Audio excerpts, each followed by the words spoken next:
ஆட்சிக்கு வந்த அடுத்த வருஷமே 2022ல 70% வாக்குறுதிகளை நிறைவேற்றிட்டோம்னு சொன்னாங்க.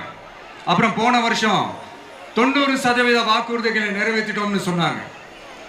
அப்புறம் இந்த வருஷம் 505 வாக்குறுதிகளை 404 வாக்குறுதிகளை நிறைவேற்றிட்டோம். கிட்டத்தட்ட ஒரு 80% வாக்குறுதிகளை நிறைவேற்றிட்டோம்னு சொன்னாங்க. முதல்ல 70, அப்புறம் 90, அப்புறம் 80. இன்னும் தேர்தல் நெருங்க அது 60, 50, 40, 30, 20ல போய் நிற்கும்னு நினைக்கிறேன். அதையும் அவரே அறிவிப்பாரோ என்னமோ எனக்கு தெரியல. முதல்வர் ஸ்டைல்லையே சொல்லணும்னா, பொய்யிலேயே பிறந்து பொய்யிலேயே வளர்ந்த புலவர் பெருமானே, கொஞ்சம் அதை திருத்தி சொல்றேன், புலுகர் பெருமானே. அது இன்னும் பொருத்தமா இருக்கும். அவருடைய அண்ட புழுகு, ஆகாச புழுகு என்ன தெரியுமா? பெண்களுக்கு பாதுகாப்பு தமிழ்நாட்டில் எங்க போனாலும் கொட்டி